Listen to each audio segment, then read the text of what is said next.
main goals of coming here. And then I met Philip on like Azerbaijan COP, Azerbaijan COP, where it was at the youth conference KOI. So that's where we met for the first time, and it was really nice. So people were like, "Oh, Santa is here! Santa is here!" Everyone was taking pictures with him and everything. Santa Claus. Yeah, yeah. So that's how we met. And then later on, yeah, so the project that I'm working on is the Govardhan app. It's like a social media, or it's a biodiversity app where countries can transfer the information about how they are using plants and biodiversity from one country to another.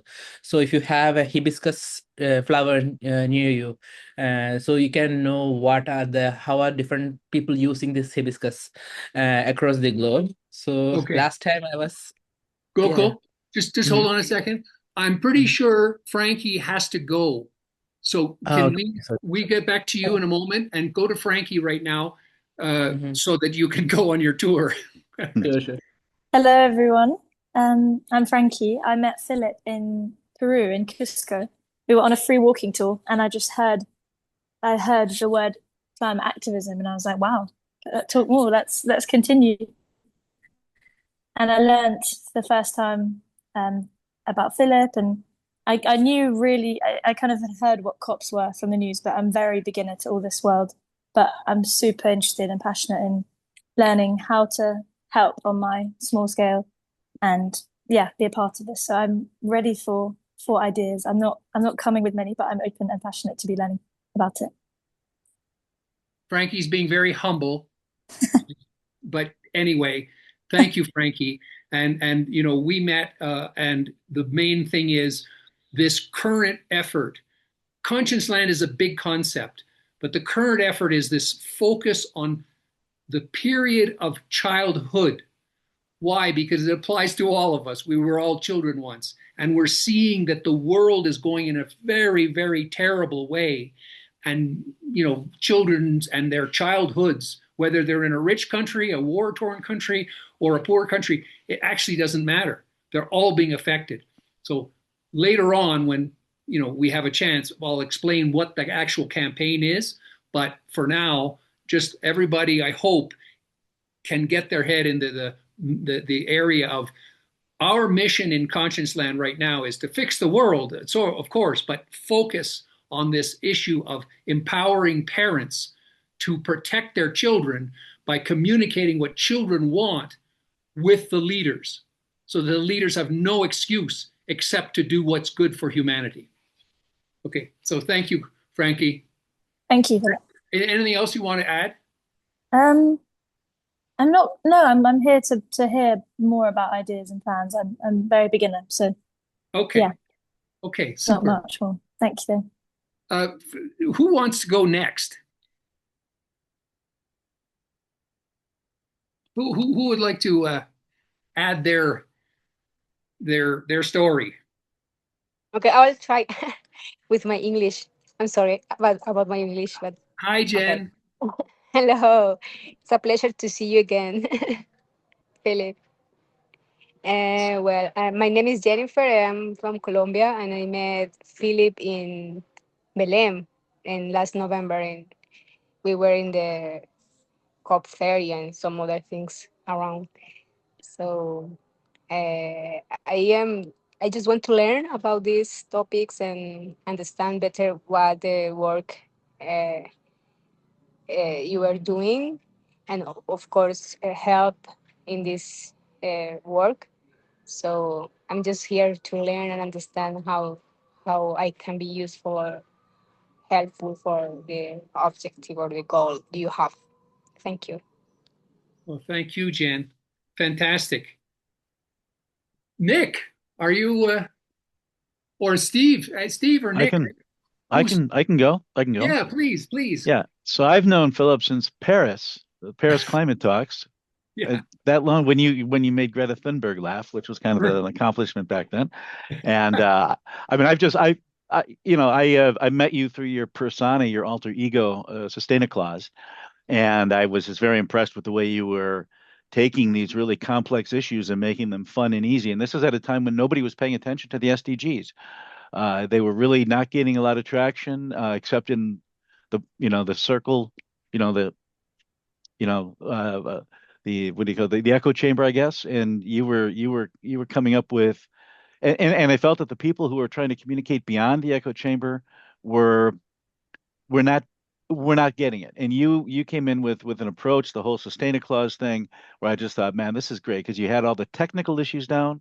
I mean, you knew the technical stuff inside and out, but you weren't trying to be smart. You were being silly and funny and engaging. And I thought, man, this guy really, really knows his stuff. And I interviewed you for Deutsche Welle at the time, and I've just been bumping into you at these events. And then it really wasn't though until this year that we had a deep conversation at the Hedera event, and that's when I realized how deeply technical your knowledge really goes. I didn't really understand all that before.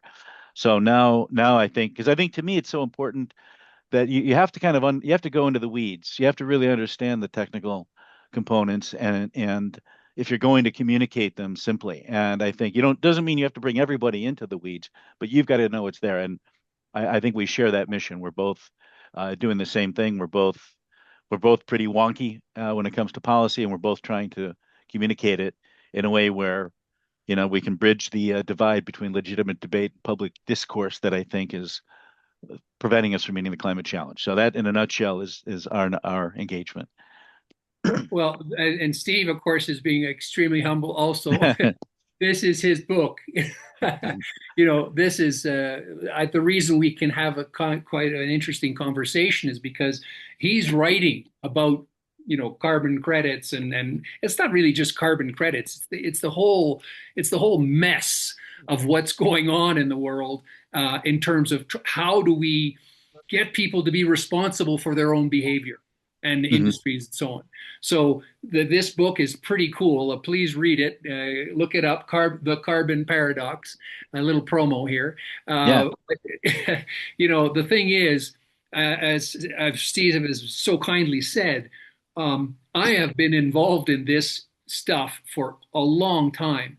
And I don't know certainly everything, but I've been exposed to a lot of it, and a lot of the mess, a lot of the corruption, and it's not just corruption like financial corruption.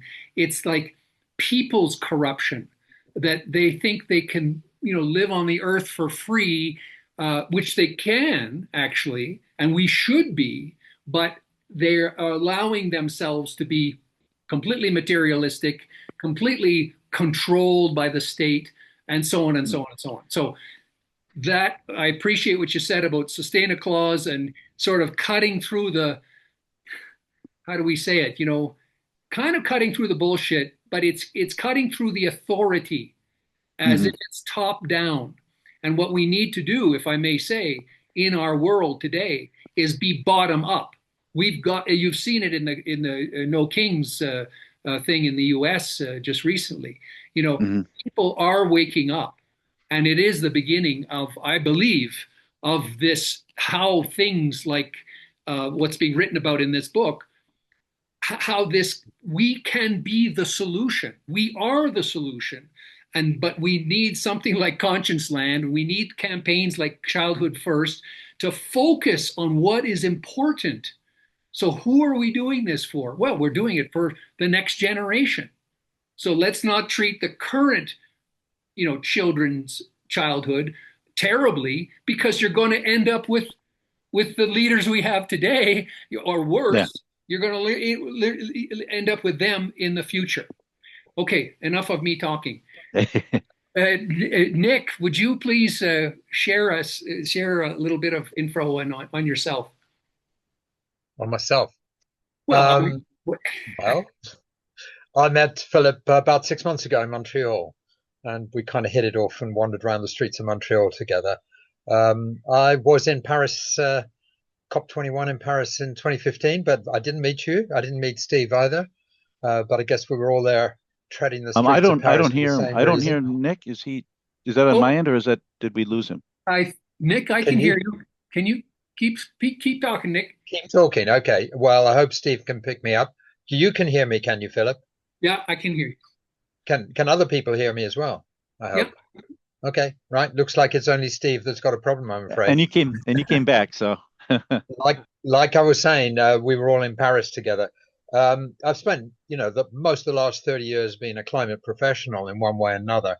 But over the last 2.5 years, my focus, as I think you know, Philip, has been on what's happening in the Middle East and Palestine, because for reasons of being South African and Jewish, that has been an extremely sort of necessary focus for me. And of course, I mean, I did find you personally very engaging, but also the whole approach you bring to it very engaging. And who could argue about what's happening to children across the world and the fact that we need to do a whole lot better? And you wouldn't find a more tragic place to look than in the Middle East at the moment. And I hardly need to tell you what some of the news has been from there just in the last few weeks.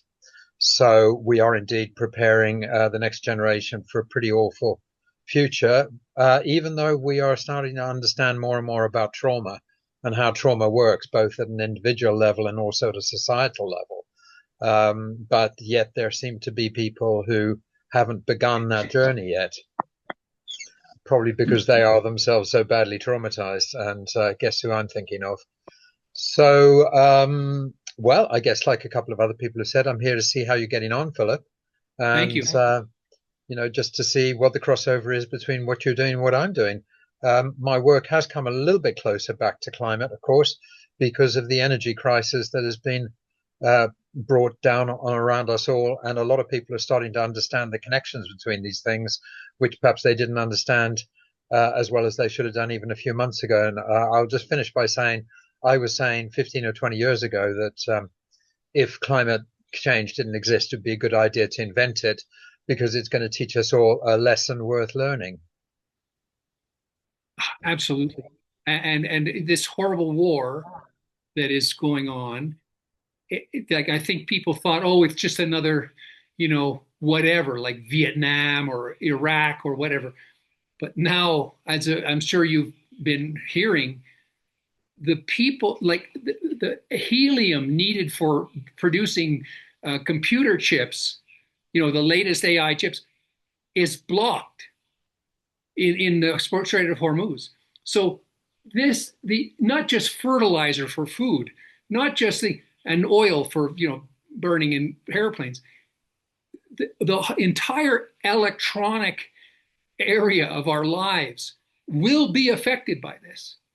And that's why part of what we're doing here in ConscienceLAND is not just, let's fix the SDGs, let's, get childhood first happening, let's, get ourselves, but we also have to prepare ourselves and our families and educate ourselves in terms of what is it we do when all of this collapses.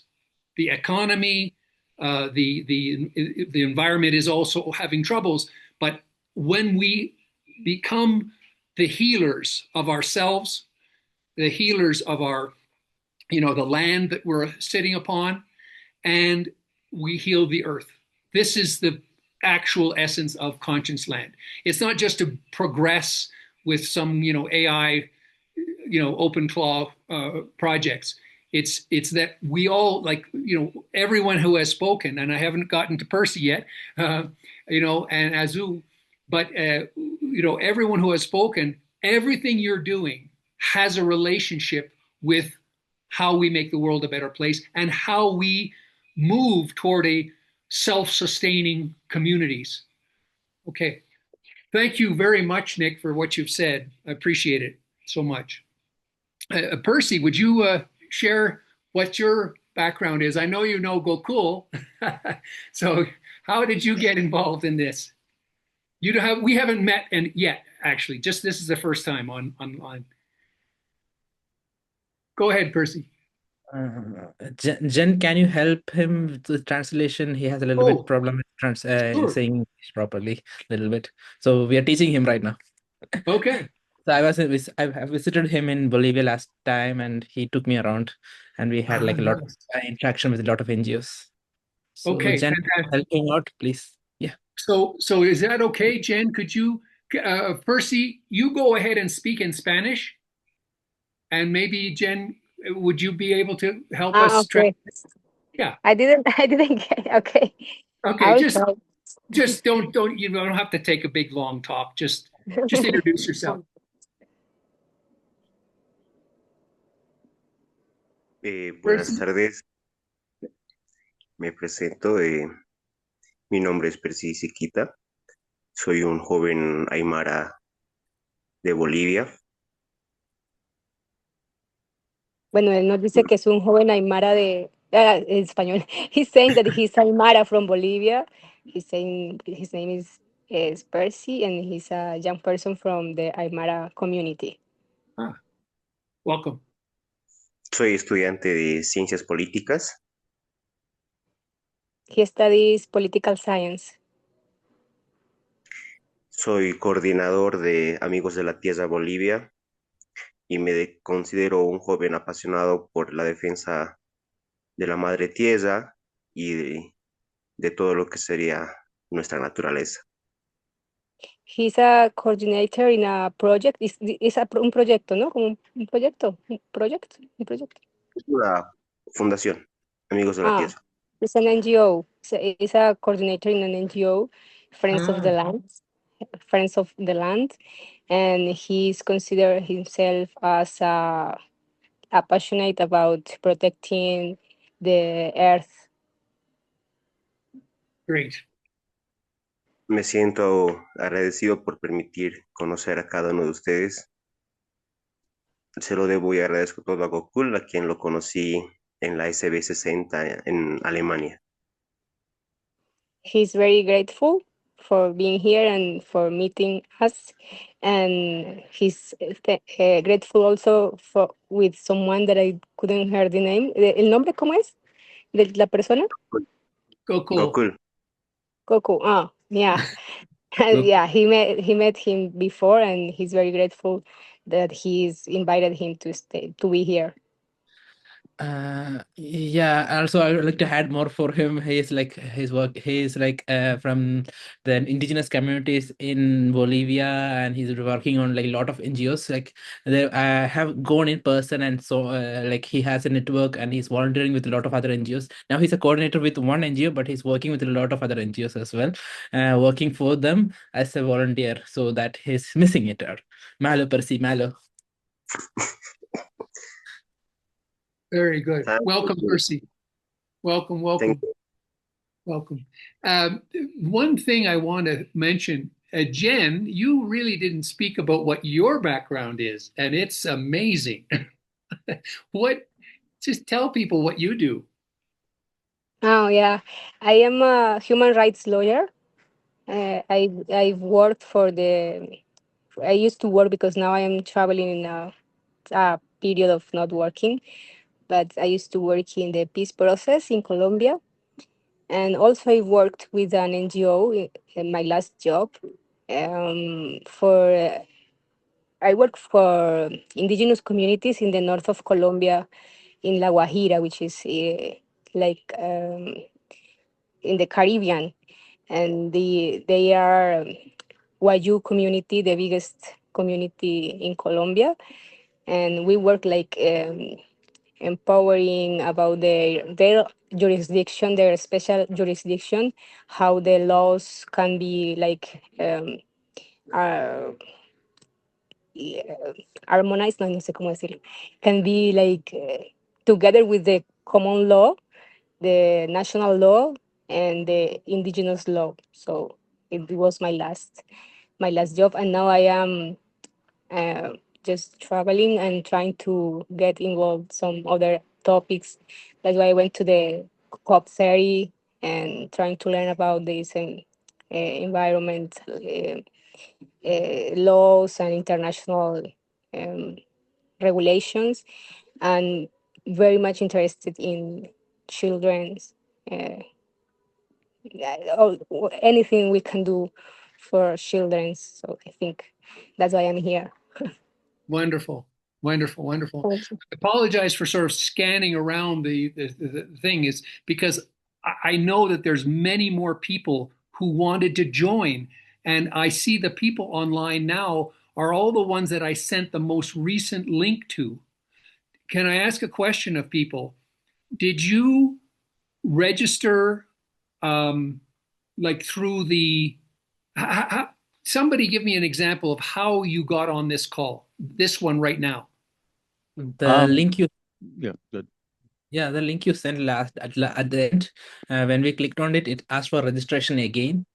And the first link you sent me, that also asked for a registration. So I did the registration, that went into our calendars. But now Right. with the new link you sent me, it was again asking for registration. So once it was But done, do you think, I mean, maybe, hopefully people here have more experience with Zoom than I do. Did I send out the wrong link first? Or I because registered first with the first link, because when I with the- tried to click on just the link, it said you need to register first with the event Okay. and then go through your email. But Frankie, was that like yesterday, or was that just Yeah, like I registered yesterday, and then today I tried to click through the non-registered link, and it was like, no, go back to the email and click through the email. okay? I tell you, it's just weird because everyone here, I just sent a last minute. Oh, maybe not to Nick. Did I send you a last minute link, Nick? I'm actually just looking to see, because I've been very busy today, and I was trying to remember. I know that I only picked it up this morning, whatever it was. So I didn't see anything until this morning. But it wasn't like half an hour ago. No. It was 8 hours ago. Okay, well, it's just weird because all the people, I believe I sent you a Telegram link, right? Everybody here?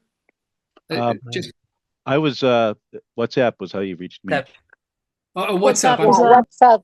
In my case, is WhatsApp too. Anyway, I hope there's not a bunch of people who haven't been able to get through. That's what I'm a little bit worried about, because I had some good responses, but yeah. Anyway, okay, we're here. The right people are here.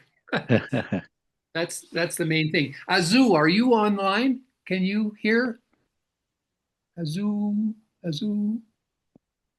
don't know if she's. I can hear. Okay.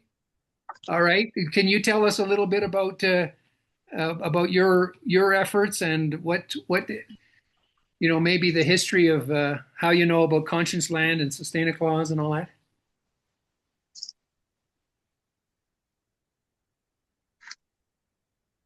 Hello. Maybe not. Oh, there we go. Hello. Hello. Well, I am an environmental economist, and I work also in communication. I do a lot of work in journalism about environmental topics like the climate change, and I know this conscious land because I know you for many years from now. I think I have met you at the Paris conference, 2015. So I am here because you invite me and you sent me the link half an hour ago, I think. No, I received the link yesterday. Yes.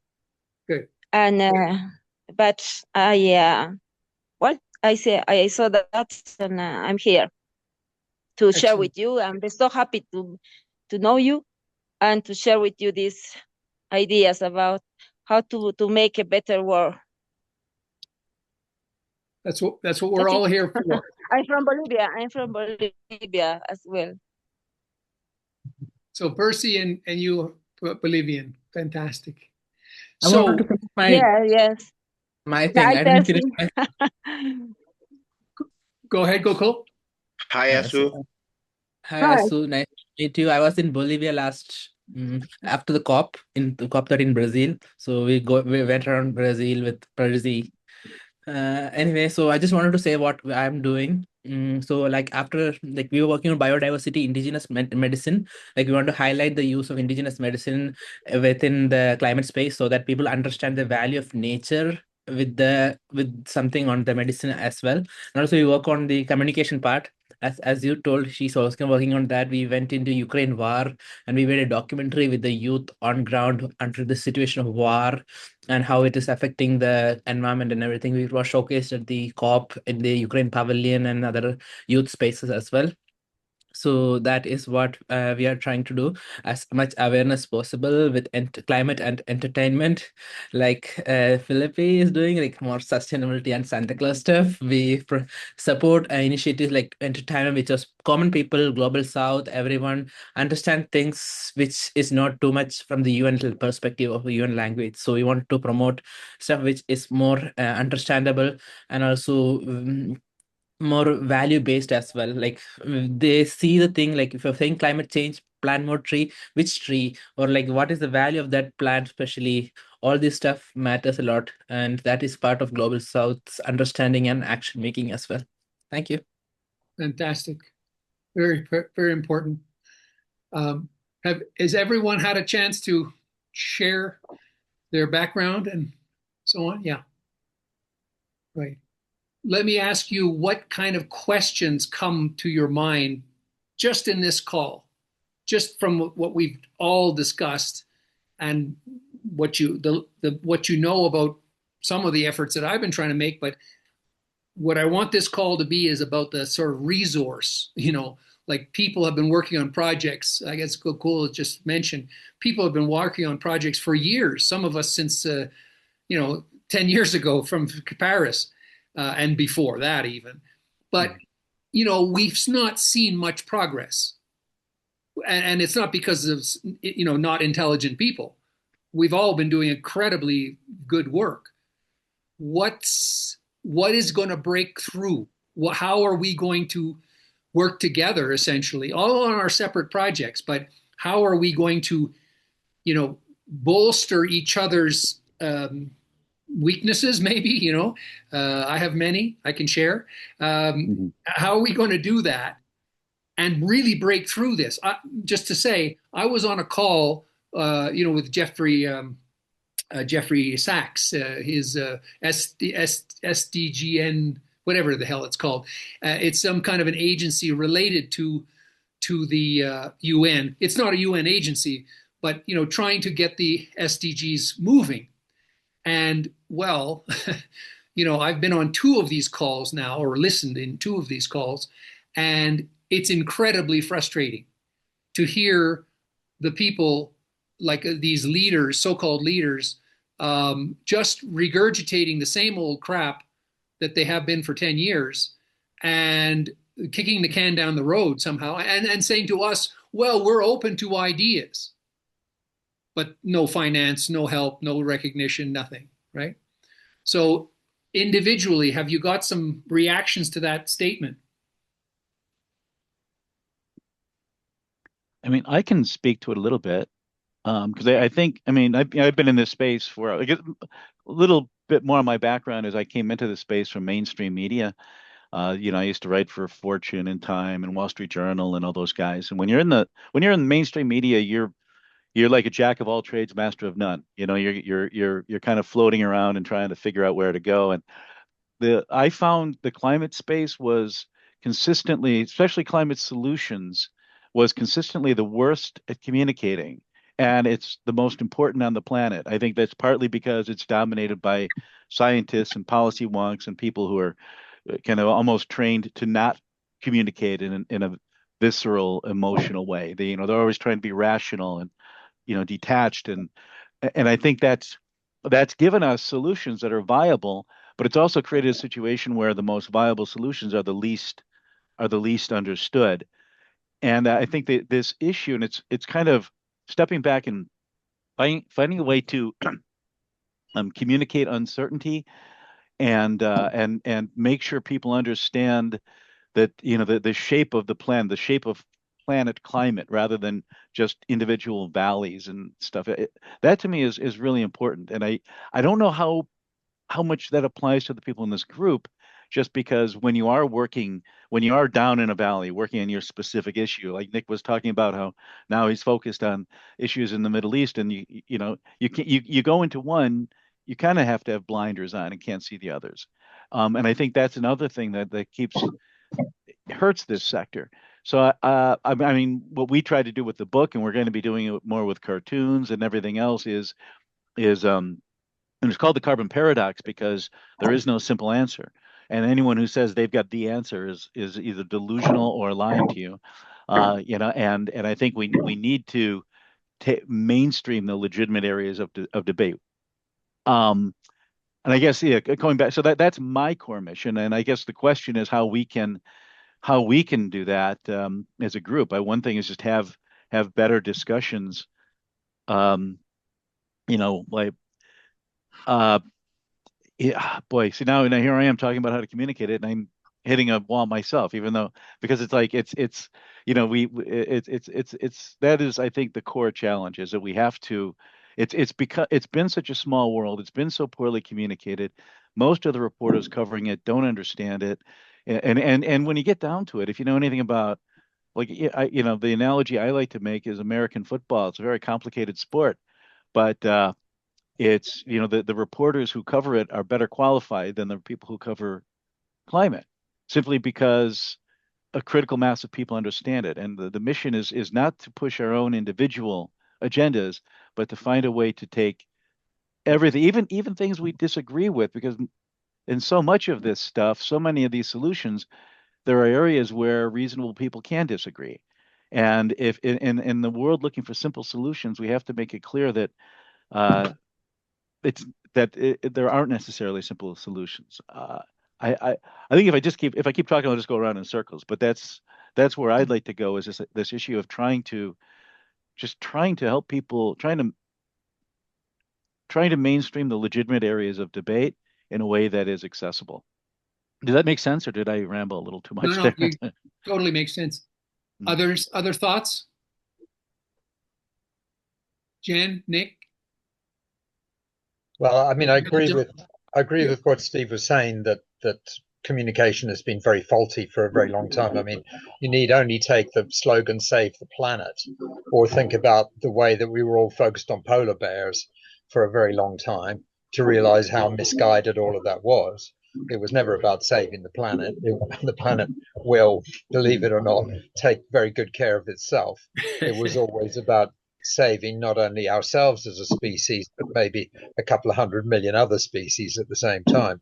Right. But I will bring it back to, I mean, I think I might just slightly provocatively disagree with Steve about one thing. I think it is very simple, but it is also simultaneously very difficult because you could reduce this to one of a couple of words. One word would be respect, which is a pretty simple concept. But I mean, actually getting people to behave with respect to other people is, of course, phenomenally difficult because it's part of what I suppose we can only call the human condition, is to abuse other people and other things, sometimes intentionally, as we are seeing in the Middle East right now, or sometimes unintentionally. The other word that I would put up is interconnectedness. And although many indigenous peoples around the world have always understood interconnectedness, it seems as though the civilization that holds all the power at the moment, I say civilization in inverted commas, doesn't seem to understand interconnectedness at all, except in the sort of scientific paradigm. And that's a very limited way to understand interconnectedness. So I will just give you one good piece of news and then I'll shut up, which is that I'm talking to you from the United Kingdom, by the way. I'm on the Welsh border. I'm out in the middle of agricultural lands on the Welsh border, just on the cusp between England and Wales. We have a very famous river that runs through here called the River Wye. And of course, I don't think there's anybody on this call from Amazonia, is there? But of course, there are people on this call from South America. So, funnily enough, there has been a connection between the destruction of the Amazon and the destruction of our local river, the Wye. And the connection really is to do with the deforestation of Amazonia and, of course, the Pantanal and places like that by soya growing. And some of that soya has ended up here feeding chickens by the million, and I mean millions and millions of chickens. And funnily enough, they all do shit. and when they shit, it, for reasons that take a lot of explanation, ends up in the river, where it has absolutely devastated this famous salmon river. Now, it has only been in public awareness for about 4 or 5 years that the river is in big trouble. But the thing I want to tell you is that our local authority government, which is not known for taking anything other than a very pragmatic stance about things, recently hosted a ceremony at which they agreed to confer rights on the river and to include the river in all decision making going forward. Now, that is not something usual in this neck of the woods, let me tell you. Right. So I think that is a step forward of notable but very local type. But I'll leave you just with the late great slogan that I hope we've all lived with for many years and will carry forward in the future, which is think global, act local. Can I pick up also on what you've just mentioned about respect and interconnectedness? And when I hear you speak about this, it just rings in my ears that it's self-respect. This is Cool. it's when we listen to the media and see these wars going on in Palestine and so on, we say, oh, it's respect for others. But I think that fundamentally what we're talking about in ConscienceLAND is that it's the healing the self, healing your own self-respect, having a respect for yourself and this vessel that carries you, and that health of that vessel, the security of that vessel, and so on, is this action that we're all talking about taking: planting trees, cleaning beaches, cleaning rivers. Can I interject one very simple thing, Philip, please? Yeah. One of the most important learnings of my life is there is no difference. If you disrespect others, you disrespect yourself. If you disrespect yourself, you disrespect others.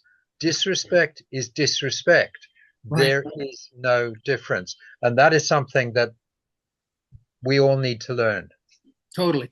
So let's incorporate that in ConscienceLAND's sort of, I don't know, philosophy or ethos.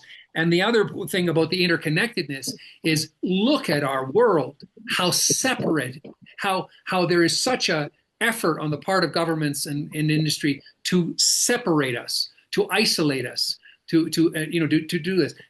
The exact opposite, of course, is what's happening right now with the call.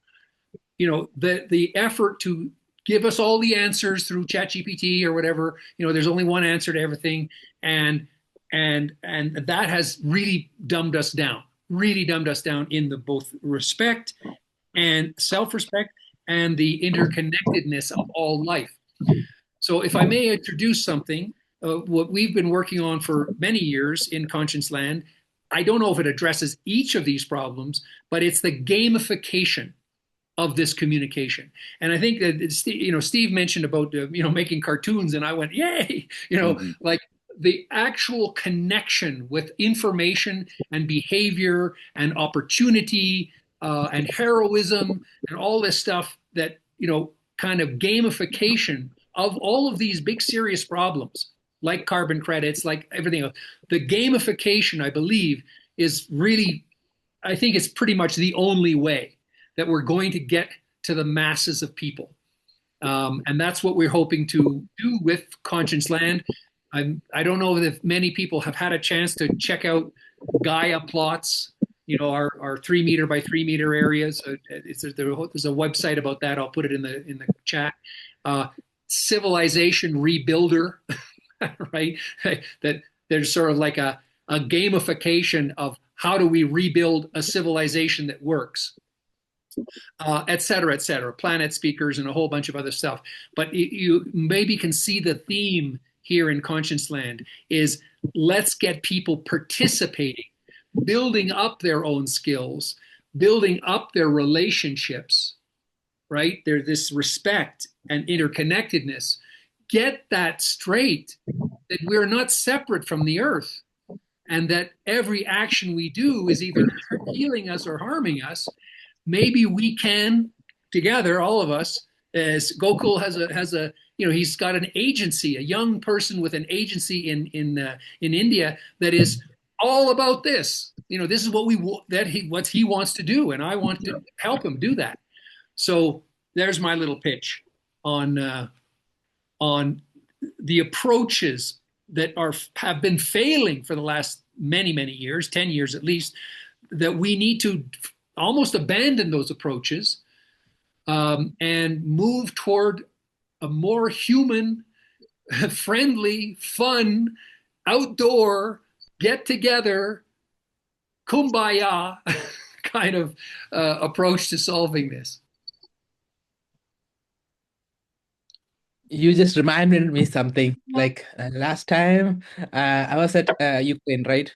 So it was after SB16 in Germany. I just took a Flixbus from here, from Germany to Ukraine. The journey was like really hard. I couldn't get a visa, a lot of issues.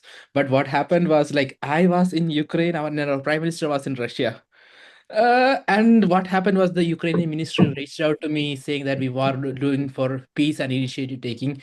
We need to connect with the Indian ministry here, the external affairs, and also the nearby countries, which is like Sri Lanka, Nepal, and everything. Could you help us out? And a lot of things were happening. So I was also like helping out partly from my side as well in negotiating for the war situations as well. So people like us from the civil society think like we couldn't do anything much, but it's actually the things that we try to do end up doing something more as well. So that is something really important to mention. Good, great. Other thoughts, Azu? Have you got some thoughts on how we can communicate better with the peoples, maybe of Bolivia, or how we can connect? Maybe she's not there. What about Jen? What about Percy? Percy.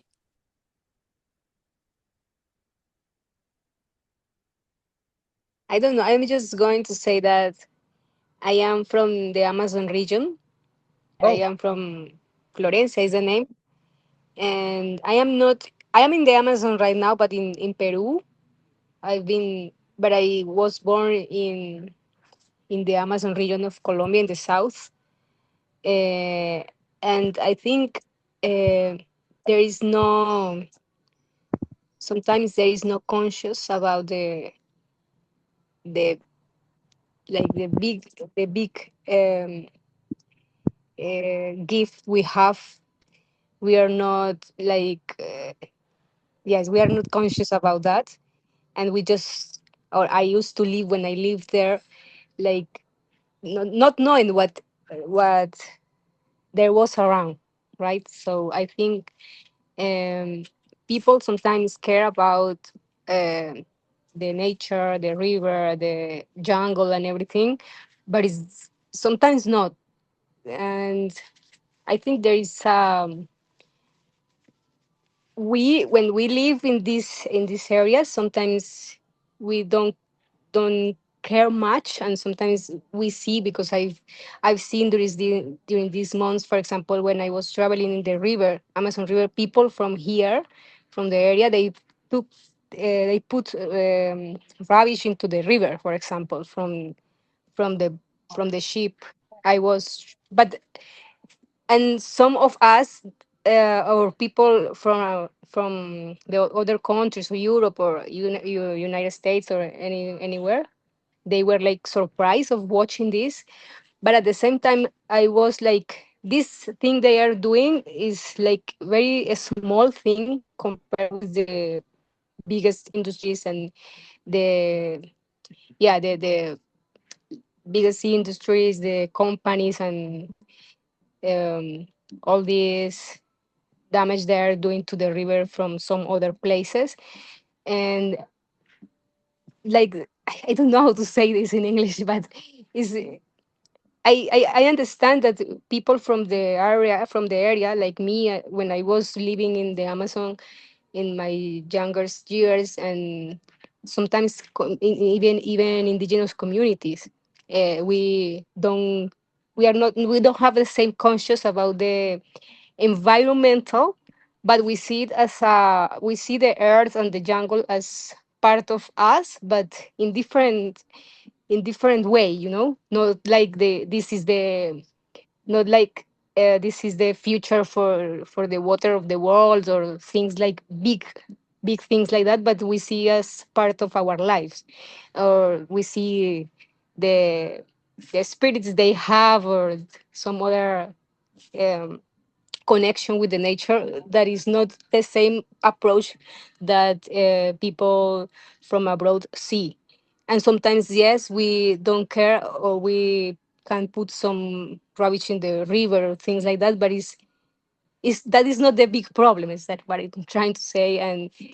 And I think we should change anyway. We should change that from inside, or from the place, from, but it's not the biggest problem. It's something that I I've been thinking these days, and this time I've been like uh, visiting places all around the Amazon during these past months.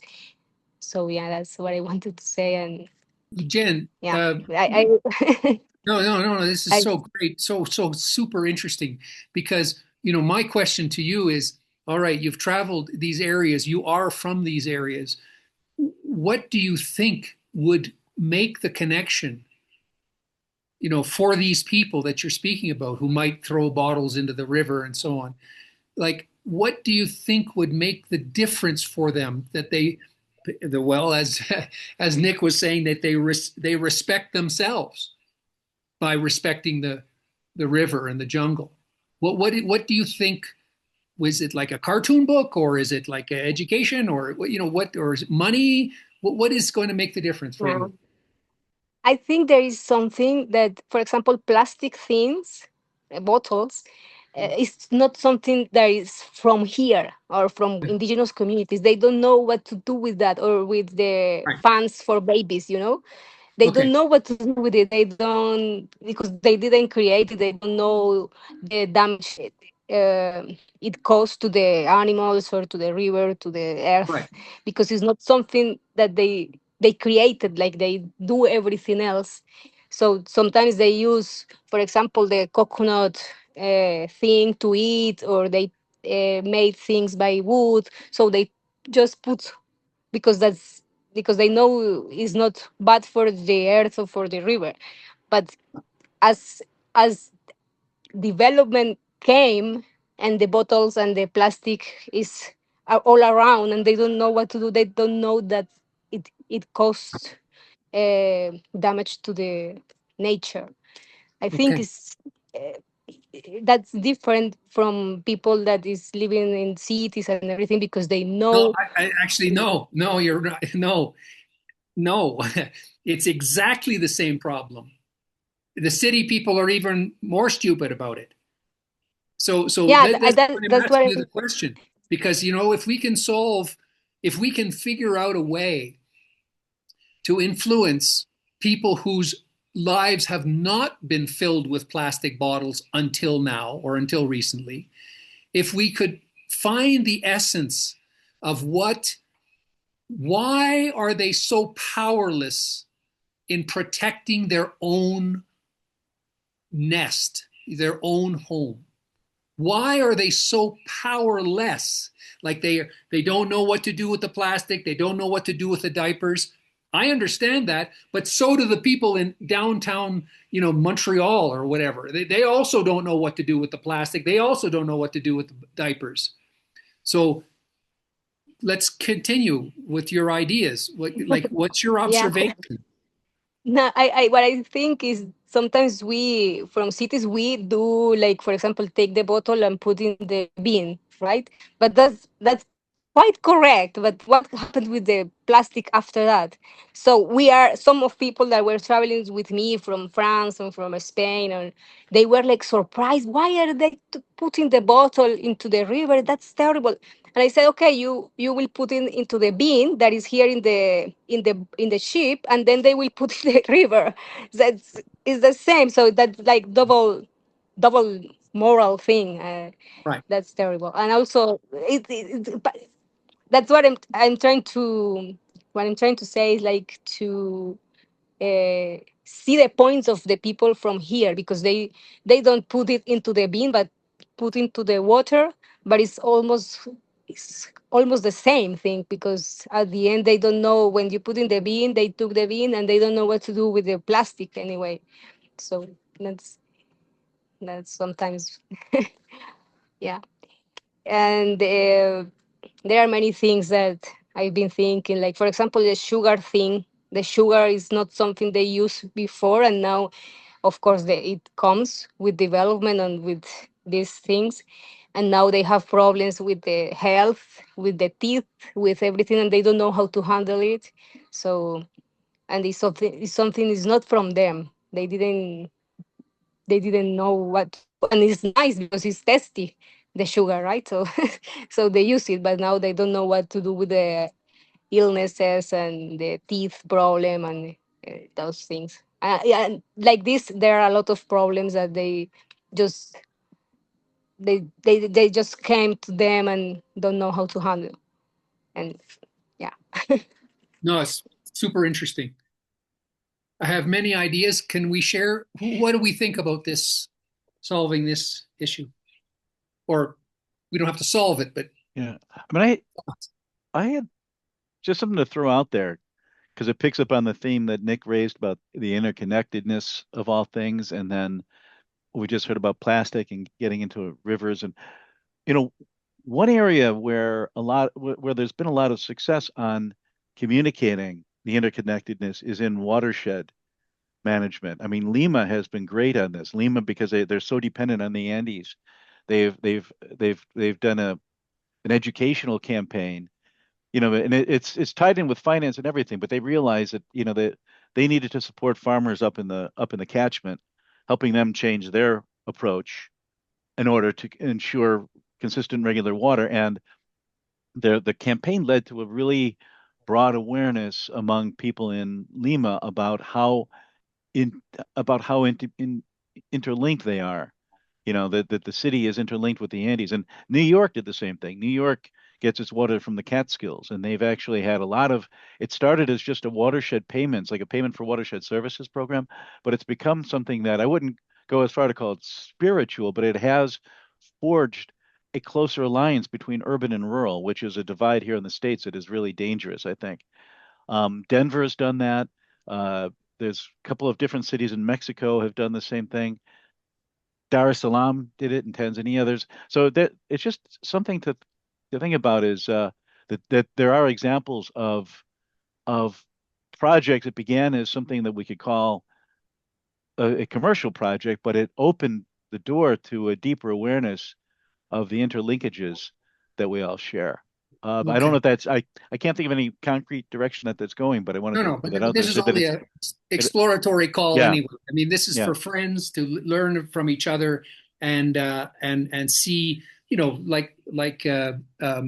has just talked about, like this is personal experience. This is like on the scene, yeah. on the ground. Like this is incredibly valuable.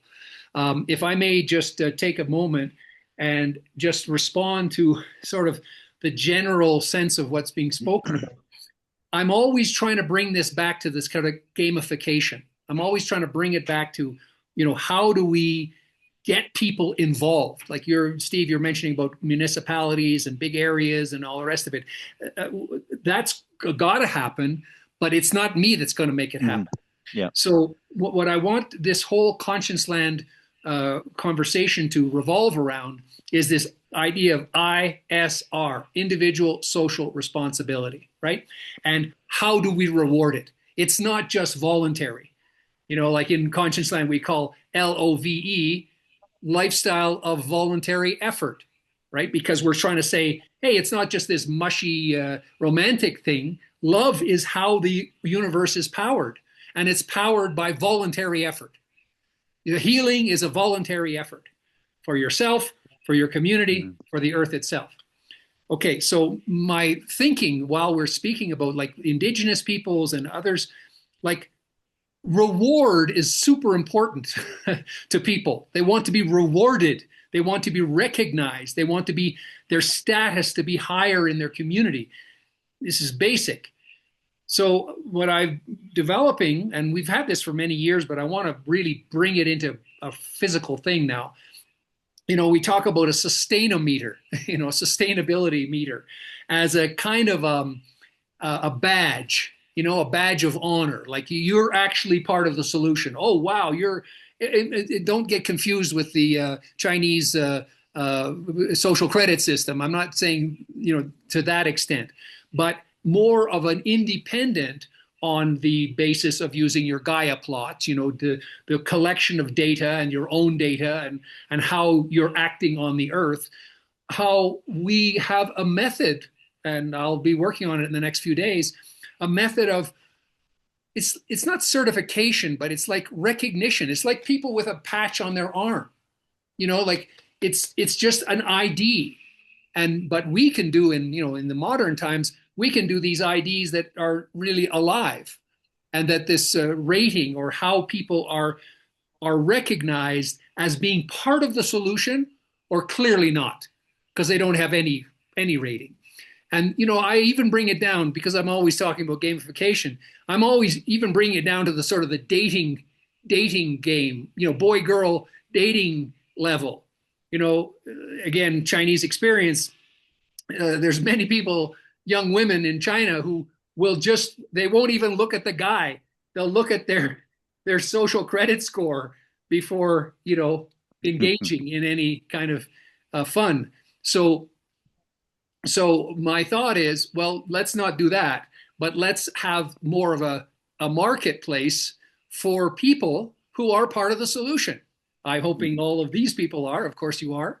And that the gamification of the carbon credits, of the what we call carbon units, all this sort of technical metrics and measurement of how we're doing.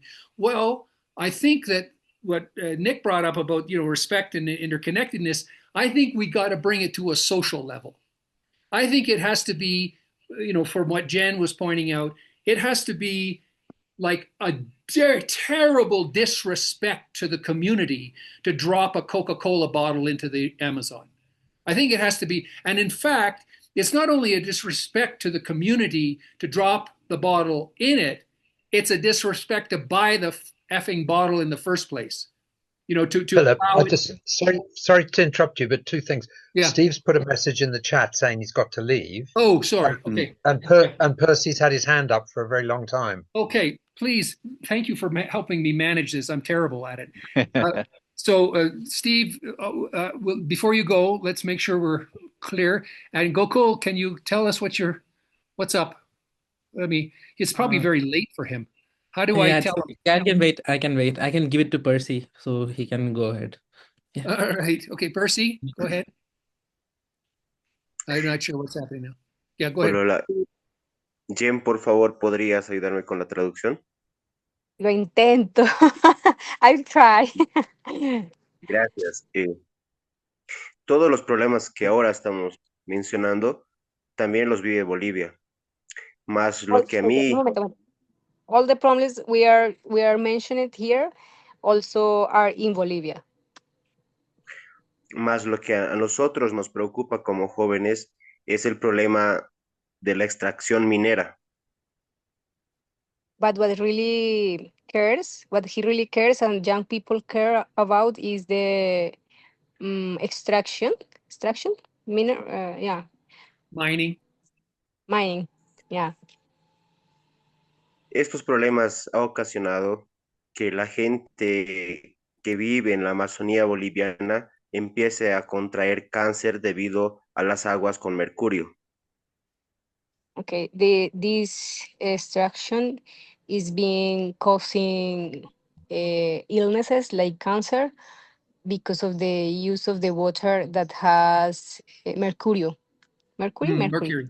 Yeah, mercury. Mercury, así también ha ocasionado varios abortos en las mujeres de los pueblos indígenas de la Amazonía. And also baby losing because of this water in the Amazon communities and young women. Yeah. La política boliviana es un poco complicada debido a que los sectores mineros tienen demasiado poder en el gobierno. The politics in Bolivia is very difficult because the miners, brands and companies has a lot of power and money. So handle the politics is very difficult.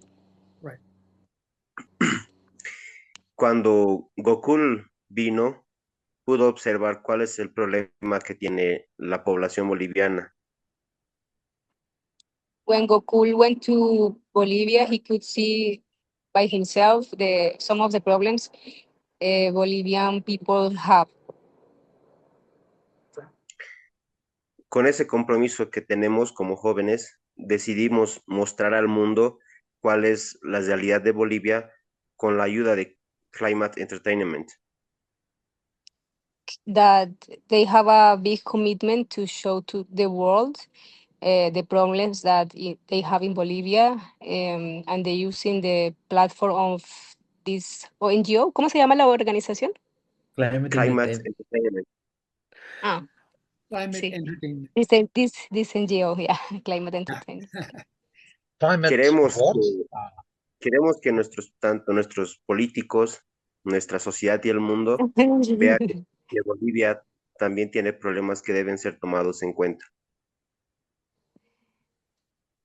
They want to show that the Bolivia also have problems that should be taken in count by the world. So I'm like, I want to add more as well if Percy is done. Done?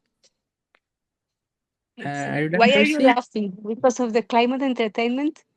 It's it's not laughing. It's like we wanted to make it more simple so that everyone understands that is the main goal. That's we say like climate entertainment. So it's a climate part and the entertainment part. So coming together.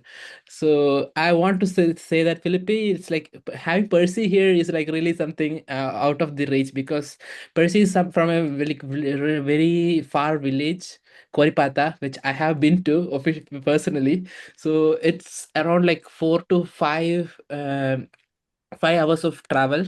There's only vans, small vans, mini vans to travel to, and the way is like a hilly route. It's just one car can go. So if one car is going, then the other cars should stop. So it's like really hard to reach, and also it's like 4 to 5 hours one way. And yeah, I've been to his place and seen a lot of stuff happening, and most of the time, things from all of these region doesn't even make it to main places like policy making. People say this region is very good because of action is like a little bit, or the kind like taking a country as a whole, they do policies, but the people on the ground who is being affected, they are not even being represented. So that is something really important to have, like inclusive voices from the global south is really really important, and making them like speak what is needed to be spoken is also like really important to be as a like who is leading the climate talks, like really important as well. So thank you so much for doing that as well. Well, thank you so much, folks, for going in this direction. But let's keep it. I think we've lost Steve now, but we've gained Dr. Fantastic. So that's a win. Uh, what I'd like to say, yes, what I would like to say is just bring this all back to humanity, to actual individuals, right? Because excuse me, what Percy has just been talking about is extremely important. But as you say yourself, it's a very unique, remote, governmentally, militarily controlled area. Nobody, not me, not you, are going to have an effect on it. So what I want to, bring all of this back to is that Conscience Land is about our own conscience. It's about our own actions. And what we're describing here, and I believe we're agreeing on it, is that in effect, climate entertainment, the gamification, the rewarding of people for doing the right thing for not dropping the Coke bottle in the Amazon, for not buying it in the first place from the industrial military complex. Like that's what we're here about, right? Because we can't change these minds. We're not going to change it. But if we stop buying it, that will change it, right? Buy less. I would say buy less. Use Exactly. less. Exactly. So that's what we've been talking about here. Is here in this campaign. It's called Childhood First, right? We've been doing it for since Gokul and I met actually in Azerbaijan. Yeah. So that's the child in all of us. This is I think the power of this Childhood First campaign. Well, children are our future, for one. They sure are. And about our global kindness pledge, right? That children are reciting throughout Africa and many parts of the world. Yeah, absolutely. We're going to give Dr. Fantastic a chance. I met Dr. Fantastic in Egypt quite a long time ago. And so we're going to learn about what his group is doing. It's a fantastic group, got people all over the world, and they're pledging to do things. Now that's fantastic. There you go. So the project that we're really utilizing here for ConscienceLAND is empowering parents, right? Because whether you're in Gaza or whether you're in Boston or Montreal, you're a parent. You're concerned about your child's future, and what the child is experiencing is childhood. So if you remember the campaign, I'll just briefly explain it so that there's no question about it.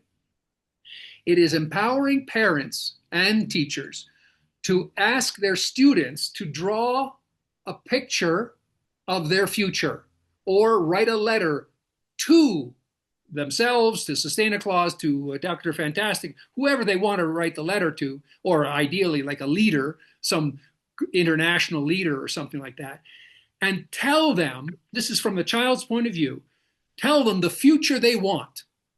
Or in some cases, we've got letters of children who are worried about their future. And that's even more heartbreaking for parents. And it should be for our leaders, but it's not. So what I'm getting at is that we have a very, very psychologically powerful campaign that we should be exploiting, that we should be promoting, that we should, maybe Dr. Fantastic could help us. We should get parents and teachers around the world to get their children to write this letter to the future in whatever language that is common to their understanding, and their drawings, which are pretty universal, and they take a photograph of the child. But do they take a photograph of the child with their face exposed? No, that should be illegal.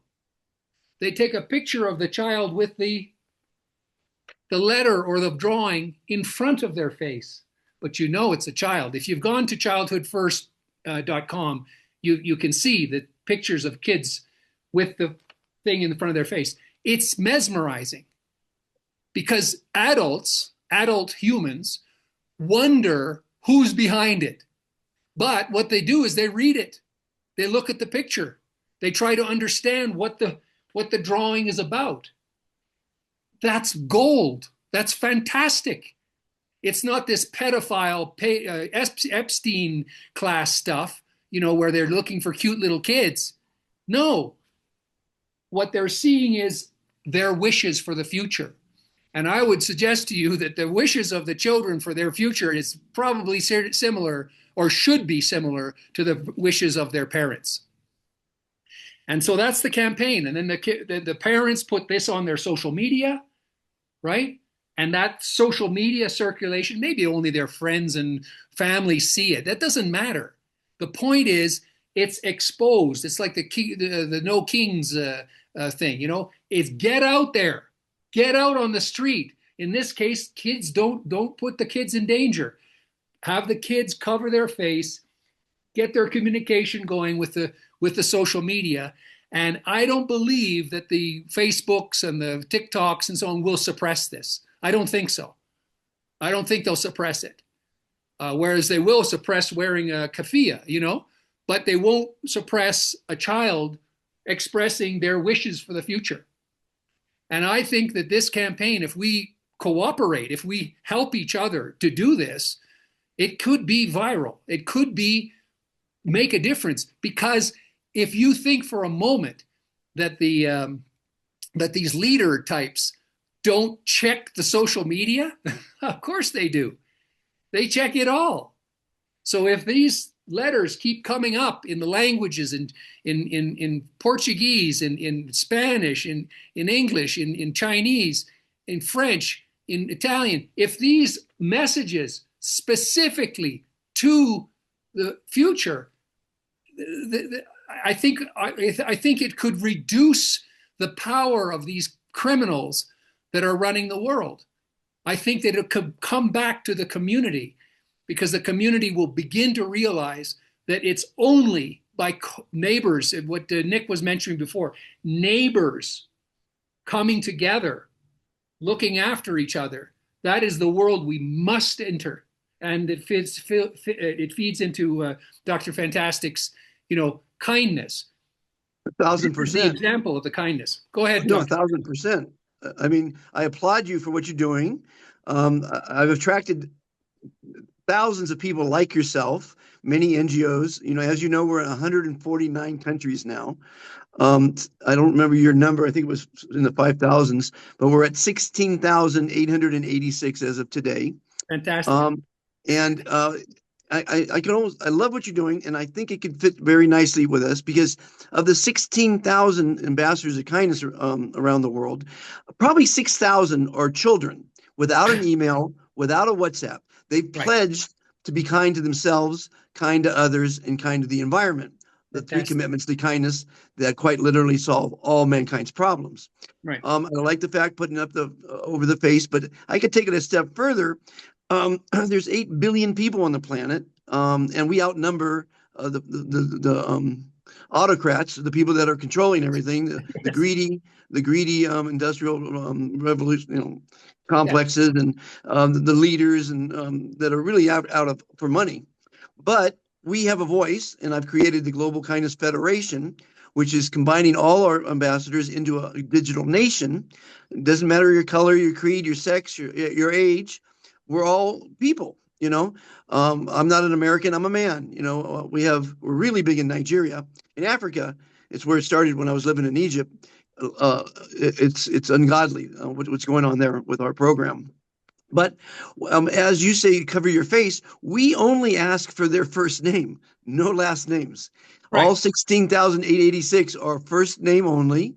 Profession or student. We don't need your email or that's only emails are just if you want to get a welcome letter, and WhatsApp numbers are just if you want to be in one of our 1,200 plus groups. I stopped counting at 1,200, all around the world. Villages, schools, places of worship, countries all have groups, all spreading positivity. No politics, no religion, and no business.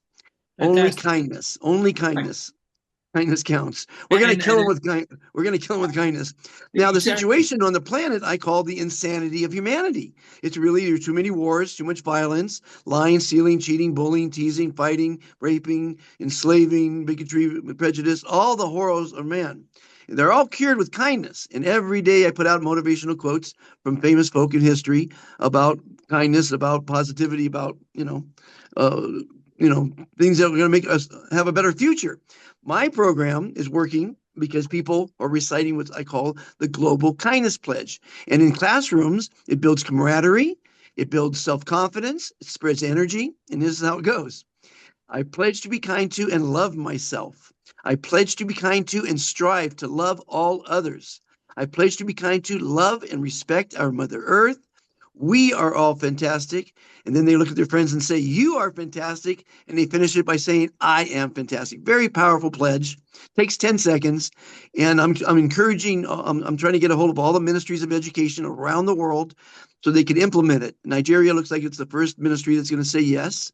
In America, we're giving a good foothold. We just started in America recently because I haven't been in America in 5 years. We met, like I say, 4 years ago in Egypt. And I love what you're doing. I didn't know about this campaign, but it's good. It's fantastic. I don't like to use the word good.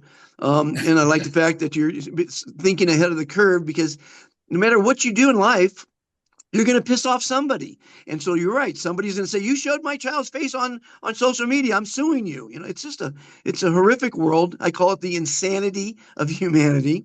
I mean, imagine, luckily we've got the pledges on our worldkindnesslist.com website from classrooms being recited, individuals reciting it. I'd love you to recite it. We have a lot of selfie recitations from billionaires, from classes, from groups. It's really fantastic what the kindness revolution is doing. As you know, I'm a 501c3, the Foundation for World Harmony. Haven't asked for a penny, haven't received a penny. I'm doing it as a gift to the world. And we've written, and Philip, you might want to do this. You might want to write a testimonial. I've got them from about 20 of my country directors, telling the United Nations, or you say to whom it may concern, about the Foundation for World Harmony, and we're hand delivering them to the United Nations to get funding. And I'll fund if you're an NGO, I would help fund your program when we get funding. We have lots of MOUs with NGOs around the world, and when I get international NGO status for my foundation, that gives us all the money we could ever use to help everybody. Because the United Nations likes INGOs. There's only 75,000 of them, and there's 14 million NGOs. So having an INGO status gives you a lot of diplomatic wiggle room to make a difference and to collect money. And because I want to pay people that are helping. I can't survive. My directors can't survive just on being a volunteer. They need to be compensated a little bit, Sure. Well, that's a fantastic explanation, and I would suggest to you that there's a real opportunity there too. As I mentioned, I met you 4 or 5 years ago, and what I don't know if other people on the call agree, but it sounds like you've got a very, very good way of communicating and getting people to pledge to have a sort of a moral compass, which is absolutely needed. And now with Childhood First, it's a campaign. You haven't had a chance to look at it, but if you look at childhoodfirst.com, you'll see that we have endorsement from the Brazilian Ministry of Education. The Minister of Education is standing with me saying, why would anyone object to what you're doing? There is no objection I can see. It's just the greed that you're not, because a lot of countries say, well, I'll endorse your program if you pay me. That's how it is in Africa. Let's not talk about money here, because this is not the call for money. But no, I know.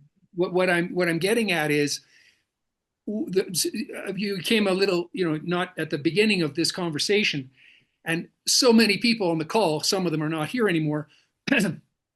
They are so skilled. They are so, experts in their field. And we're all saying the same thing. We're all saying that we're not waiting for the UN.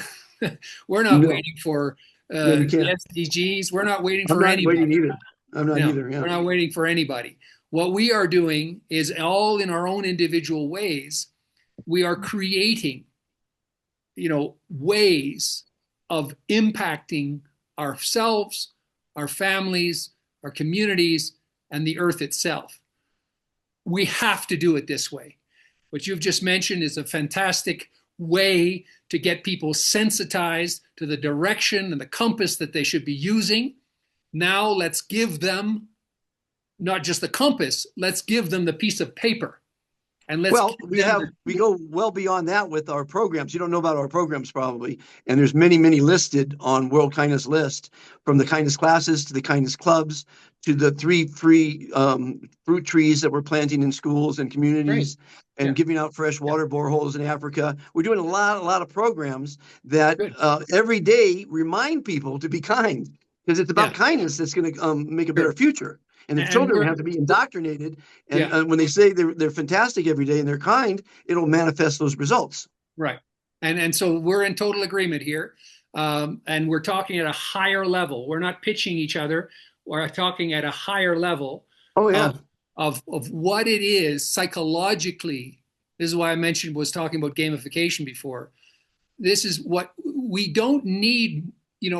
We have a lot of propaganda campaigns. There's lots, government ones, NGO ones.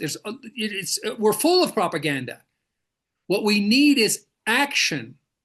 We need the action.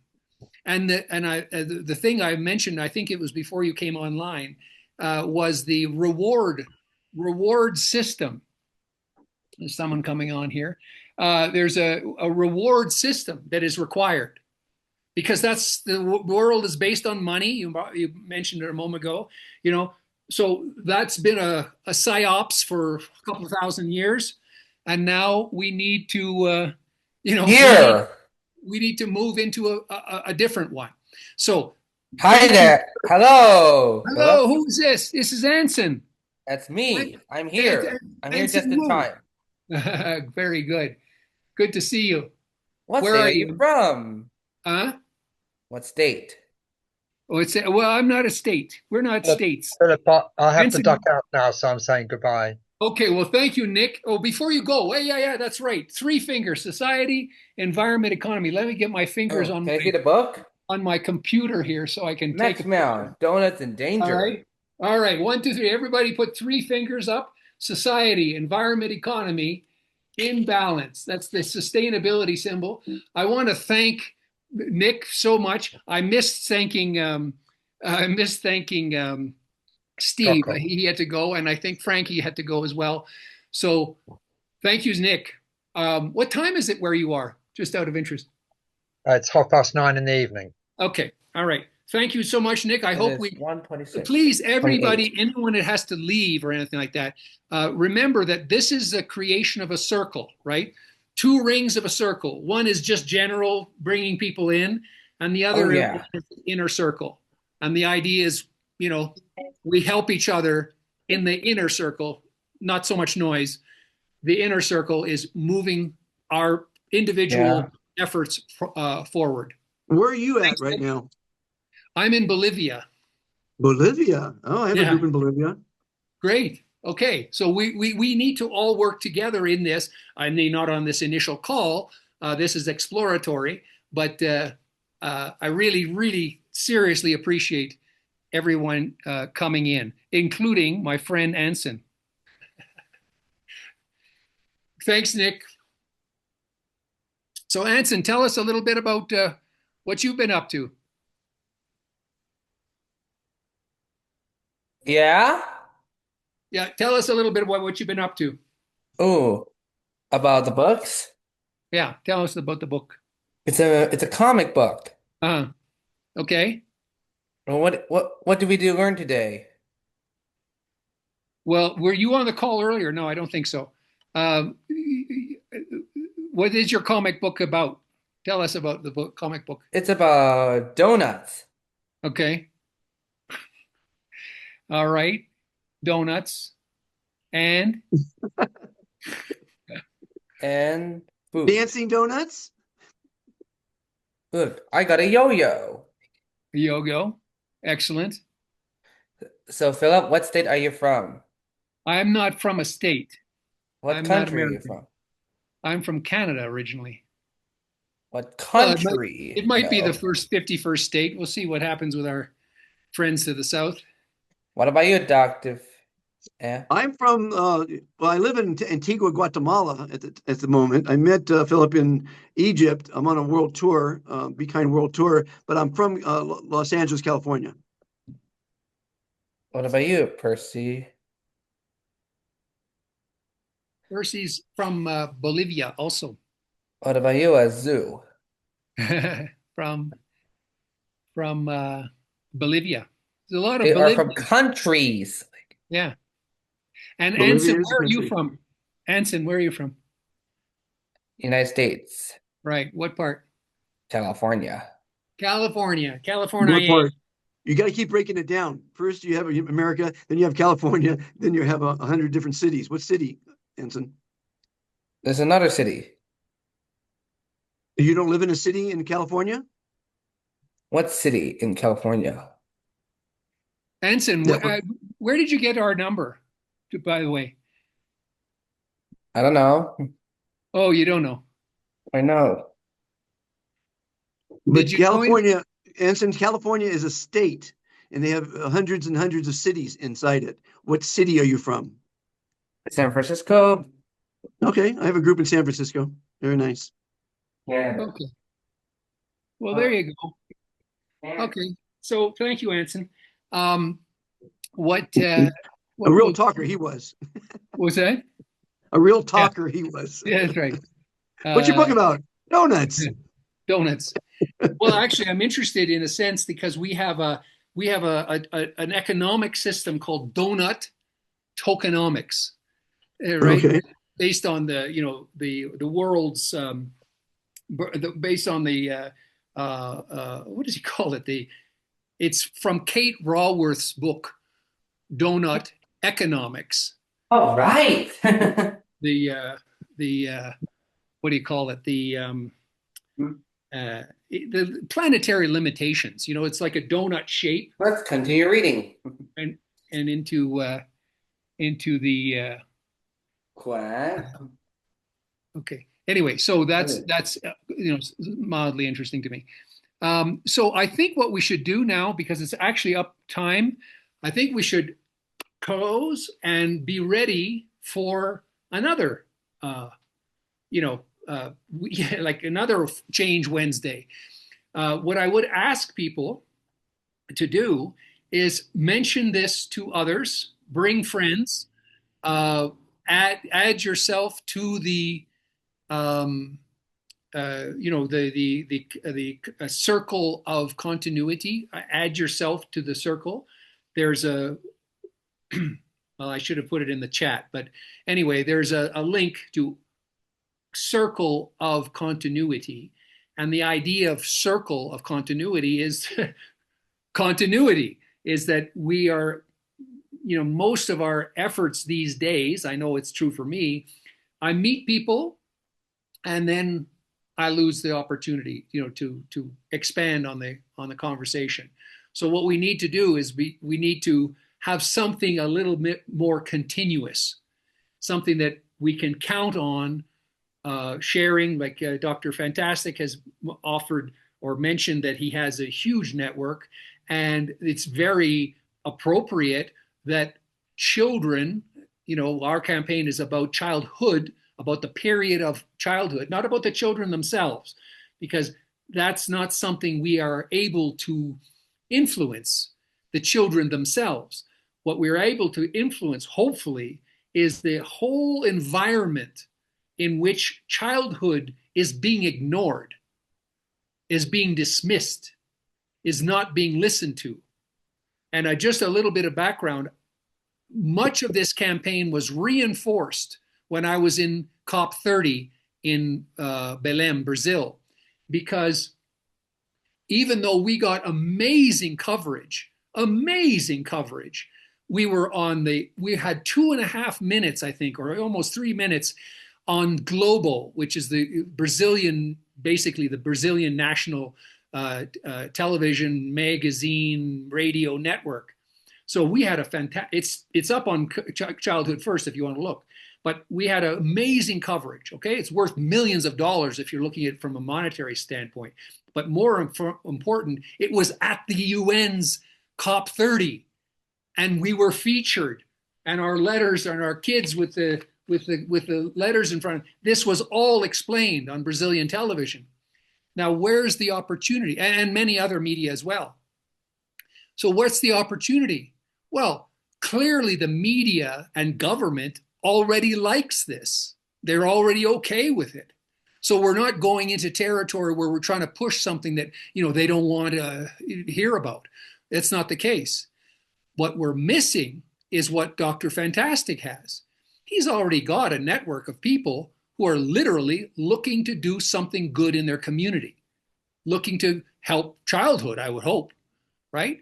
And so the combination of these things is why we're having this conversation, is why this call or this circle of continuity, I'm trying to establish it, because we all have amazing resources, but largely they're maybe the exception is Dr. Fantastic, but I know in my own case, I have amazing resources, but they're not being picked up they're being picked up by the media, but they're not being picked up by people. And I think that's the real key. The media recognizes the value of this, and even governments recognize the value of it, but somehow regular parents don't see their power in it. They don't understand that actually they can be much more powerful as a parent to share a photograph of their child with their face covered. Well, if I could jump in real quick. Luckily, Sure.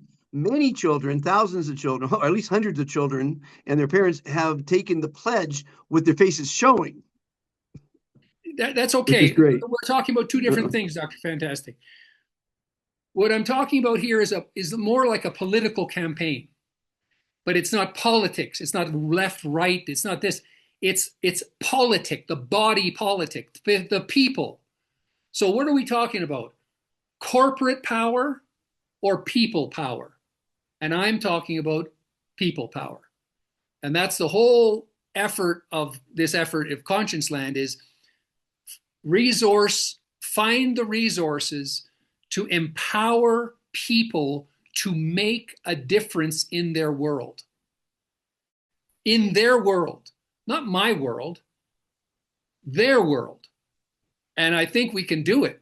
I'm very, very excited about this potential. So thanks, everybody. Let's stay in touch. We can stay in touch with, what do you call it? The DMs, direct messages. And now that you're registered, I believe I have your emails. I haven't checked yet, but I believe I have your emails. So the next iteration, I'll send out that information. Thank you, everyone. See you later. Bye-bye. Happy Change Wednesday.